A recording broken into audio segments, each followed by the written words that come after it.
దేవతవు నీవని మాతృదేవతవని ఒత్తికే నీదని ఓపికే నీవని దేవతవు నీవని మాతృదేవతవని ఒత్తికే నీదని ఓపికే నీవని అది అని ఇది అని సీతని నీతని నీకు గీతను గీసి చేసినారు నిన్ను పని మనిషిని ఇది బానిసత్వమా ఇది వారసత్వమా ఇది బానిసత్వమా ఇది వారసత్వమా దేవతవు నీవని మాతృదేవతవని ఒత్తికే నీదని ఓపికే నీవని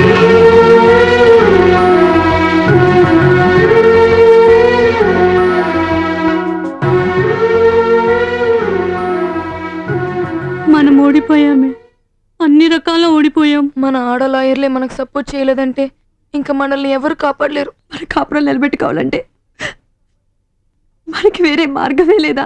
ఒక్కటే మార్గం ఉంది. మనం మన భర్తల దగ్గరికి వెళ్ళి వాళ్ళ కాళ్ళ మీద పడి క్షమించండి అని అడగడమే. అయితే పదక్క. క్షమించాలా? ఎంత ఉద్యోగాలు చేసినా ఊళ్ళేనా మొగుడనేవాడు పక్కనుంటేనే ఆడదానికి వాల్యూ. ఎంత బరితెగింపు కాకపోతే ఈ నాగాభరణం నరసింహశాస్త్రం ఎదిరిస్తావే. ఆదివారాలు పార్టీలు చేసుకుంటే ఓ పెద్ద రాద్ధాంతం చేశారుగా. ఇక నుంచి ప్రతి ఆదివారం పార్టీలు చేసుకుంటాం. మా ఇష్టం వచ్చినట్టు తిరుగుతాం. నీ దిక్కున్న చోటు చెప్పు. నిన్ను క్షమించాలంటే ఒకే ఒక కండిషన్. మన పెళ్ళప్పుడు మీ బాబు స్కూటరు బంగారు చైన్ కొనిస్తానని చెప్పి ఎగ్గొట్టాడు.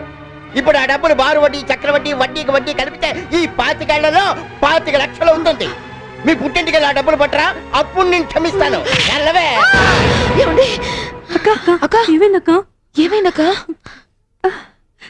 ఏమైంది?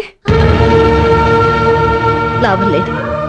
మనం వాళ్ళ దగ్గరికి వెళితే క్షమించరు సరికదా, మరింత అవమానిస్తారు. మనకన్ని దారులు మూసుకుపోయాయి. రేపు కోర్టులు విడాకులు ఇచ్చేయడం ఖాయం. మన పిల్లలు అన్యాయం అయిపోవడం ఖాయం. మనం ఏం తప్పు చేసామని మనకి ఈ శిక్షక్క? ఆడదానిగా పుట్టడమే మన తప్పు. ఆడదాని సమాన హక్కుల గురించి పేపర్లోనూ టీవీలోనూ ఉపన్యాసాలు ఇస్తారు, చట్టాలు చేసి ఉద్ధరిస్తామంటారు. కానీ వాస్తవానికి వచ్చేసరికి అక్కడి చేతిలో ఆడది ఎప్పటికీ బానిసే.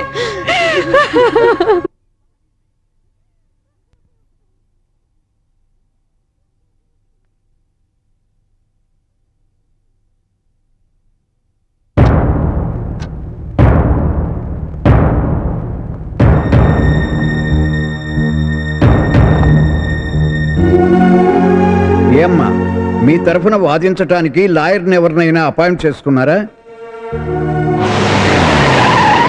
ఏమిటమ్మా మాట్లాడరు?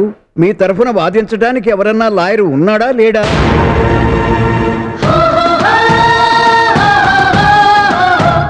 ఎవరు రారు యువర్ ఆనర్. మీరు విడాకులు మంజూరు చేయండి.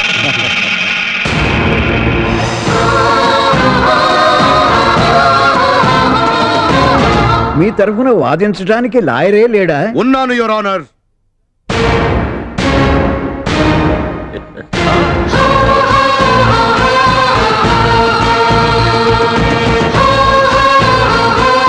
Mister Prakash, I will take up this case.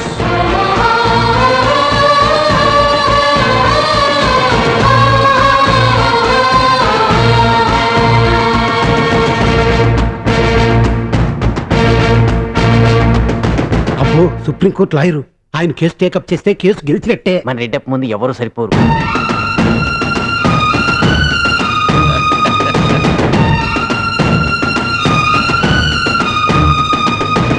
These are the files, Your Honor.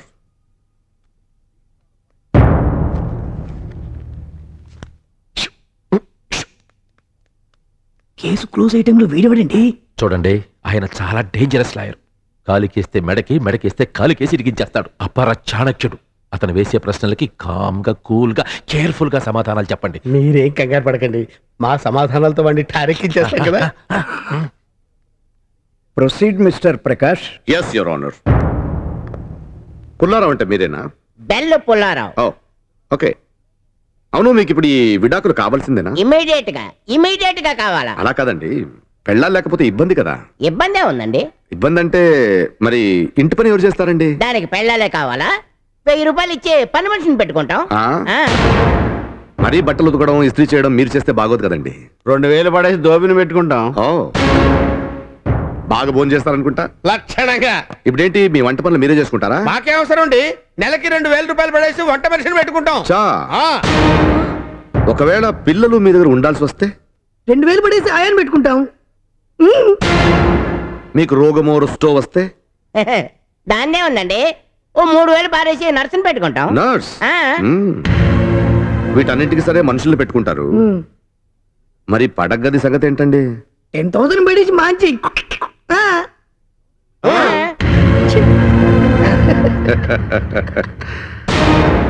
అంటే ఎంత ఖర్చైనా పర్వాలేదు, భార్యను వదిలేస్తామంటారు. కరెక్ట్ గా క్యాచ్ చేశారు. Thank you sir. కొంచెం ఆలోచించండి సార్. ఇప్పుడు మీరు పెళ్ళాలను వదిలేయకపోతే ఆ ఖర్చులన్నీ మిగులుతాయి కదా. మిగలక్కర్లేదు, మాకు డబ్బు ముఖ్యం కాదు, విడాకులు ముఖ్యం. ఓ, మీరు చెప్పినంత okay, but there is one problem. ఇప్పుడు ఇన్నేళ్లు మీ భార్యలు మీతో కాపురం చేయడం వల్ల ఈ ఖర్చులు డబ్బులన్నీ మిగిలిపోయాయి కదా, వాటి సంగతి? అవే అక్కర్లేదు, కావాలంటే వాళ్ళ ముఖాన్ని పారేస్తాం. నిజంగా పారేస్తారా? ఆ, అంతకంతా కలిపి డబుల్ గా పారేస్తాం. చెప్పాం కదండి, మాకు డబ్బులు ముఖ్యం కాదు, విడాకులే ముఖ్యం. అయితే మీ అందరి మాట ఇదేనా? ఆయన మాటే మా మాట. Please note this point your honour. ఓరి మీ ఆవేశం గోల నోటికొచ్చినట్టు వాగేయడమేనా? ఏమైంది సార్? ఏముంది, మీ నెత్తిన మీరే మట్టి జల్లుకున్నారు. ఎందుకు? పని మనిషికి 1000, వంట మనిషికి 2000, దోబికి 3000, నర్సుకి 2000, ఆయాకు 2000, మిడ్ నైట్ కి 10,000, మొత్తం కలిపి నెలకి 20,000. అంటే సంవత్సరానికి 2,40,000. నరసింహశాస్త్రి గారికి పెళ్ళై సంవత్సరం అయింది కాబట్టి ఒక ఏడాదికి 2,40,000కి డబుల్ 4,80,000. అంటే శాస్త్రి గారు తన భార్యకి ఇవ్వాల్సిన నష్టపరిహారం 4,80,000. మీ పెళ్ళై ఎన్ని సంవత్సరాలు అయిందండి? జస్ట్ ఈ మధ్యనేనండి. అదే ఈ మధ్యనే అంటే అంటే ఒక 1, 2, 6 సంవత్సరాలు అయింది సార్. 6 years. అంటే మీరు పెళ్ళానికి ఇవ్వాల్సిన నష్టపరిహారం 28,80,000. మీకు పెళ్ళ ఎన్నేళ్ళయిందండి? 3 ఏళ్ళు అయిందండి. 3 ఏళ్ళు కాదు సార్, 10 ఏళ్ళు అయింది. 10 years. Oh my god. 10 into 4.80. అంటే జర్రిపోతుల రాంబాబు తన భార్యకు చెల్లించాల్సిన నష్టపరిహారం 48 లక్షలు, యువర్ ఆనర్. 48 లక్షలు. మిస్టర్ పుల్లారావు గారేరి? అదిగో అక్కడ దాక్కున్నారు. సార్, అదేంటి సార్, బయటికి రండి. నో థ్యాంక్స్, నాకు ఇక్కడే బాగుంది. అదే కుదరదు, మీరు మాతో పాటే బయటికి రండి. తప్పదంటారా? తప్పదారా? సరే వస్తానండి. మీకు పెళ్ళ ఎన్నేళ్ళైందండి? అరే, ఇప్పుడే కంచు కంఠంతో మాట్లాడారు, నోరేమైంది? నేను చెప్తాను, మా పెళ్ళై 25 ఏళ్ళు అయ్యింది. Silver jubilee. Wow, congratulation sir. అంటే ఇప్పుడు 25 సంవత్సరాలు into 4.80. Oh my god, your honour, Bellu Pullarao గారు మంగత్తాయారుకు చెల్లించాల్సిన నష్టపరిహారం అక్షరాల 1,20,00,000. Order order.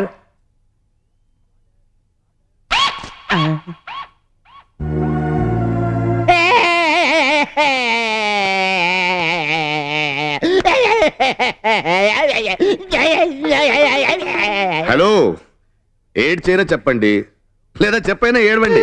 అయ్యో జడ్జి గారు, ఇది చాలా అన్యాయం అండి. 1,00,00,000 రూపాయలు నష్టపరిహారం ఇచ్చుకోవడం నా వల్ల కాదు. తమను నన్ను కాపాడాలా? కావాలంటే విడాకులు వాపస్ తీసుకుంటాం సార్, మమ్మల్ని వదిలేయండి సార్. అంటే కేసు పెట్టడం మీ ఇష్టమే, కేసు వాపస్ తీసుకోవడము మీ ఇష్టమేనా? మగాళ్ళు కాబట్టి ఏమైనా చేయొచ్చా మీరు? ఏమండి, నిజం చెప్పండి, మీ భార్య మిమ్మల్ని కుక్కతో కనిపించిందా? లేదండి. బాల్కనీ నుంచి తోసిందండి మీ భార్య? ఏమండి, పుచ్చకాయ జ్యూస్ లో పురుగుల మందు కలిపిందా? మీరేగా చెప్పింది. మీ కాళ్ళ మీద వేడి నూనె పోసిందా? లేదండి బాబు. Objection overruled. Please mister Reddappa, court అంటే ఏమనుకుంటున్నారు? ఒక సీనియర్ లాయర్ అయ్యుండి వీళ్ళతో అబద్ధాల సాక్ష్యం చెప్పించి కోర్టును మిస్లీడ్ చేస్తున్నారు. You must be ashamed of your self. తప్పైపోయింది జడ్జి గారు, మమ్మల్ని క్షమించండి. క్షమించడమా? మిమ్మల్నా? నెవర్. మీరు ఈ కోర్టులో చెప్పిన దొంగ సాక్షులనైనా క్షమించొచ్చేమో గాని మీరు మీ భార్యలకు పెట్టిన మెంటల్ హారాస్మెంట్, మెంటల్ టార్చర్ ఇది క్షమించరాని నేరం. Your honour, domestic violence prevention act 2005 గృహ హింస చట్టం కింద వీళ్లకు 5 ఏళ్ల కఠిన కారాగార శిక్ష విధించాలి. నో, 10 ఏళ్ల కారాగార శిక్ష కాదు, యావజ్జీవ కారాగార శిక్ష.